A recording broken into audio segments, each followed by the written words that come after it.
Ayan mga madi, so another vlog na naman ulit si Madinyo. At eto mga madi, so last part na po ito ng aming pagligo sa Bicton Beach. Ayan, na kung saan mga madi, so naglalakad kami ng aking kapatid at then explore namin yung kagandahan dito. At syempre, pupunta tayo doon sa may kabila na kung saan mga madi, ay yan po ay tinatawag na Suba. Ayan, pwede ka rin dyan maligo mga madi. Pero hindi advisable dyan banda.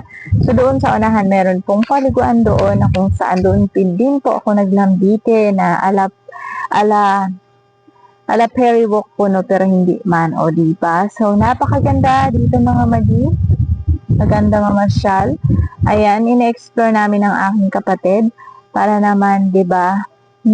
Sulit ang pagpunta namin dito. So, dito sa Bicton Beach, affordable lang po ang entrance. Siyempre, affordable lang din po ang mga cottages dito. At siyempre, doon po ay sabi ko na yun sa unang vlog. So, nandito na po pala kami mga madi sa dagat na kung saan galing na po kami doon sa may dulo. Sana. Kaso nga lang, hindi pala namin na videohan. Hindi pala namin na set up yung video na papunta dito. So, tawang-tawa kami dyan ng aking kapatid kasi akala namin nakuhaan namin, 'di ba, doon sa dulo. So, nagsayang kami ng paglakad. So, akala namin na videohan namin lahat. Pero, okay lang mga madi. So, ganun talaga pag hindi ka marunong sa Insta. Pero, ganun pa man. So, enjoy na enjoy at sulit pa ang aming pamamasyal at dahil napuntahan namin yung dulo doon. At nandito na nga po pala kami mga madi sa cottage na aming nerentahan. Ayan, at tawang-tawa pa ako dyan mga madi dahil nga sa pangyayari.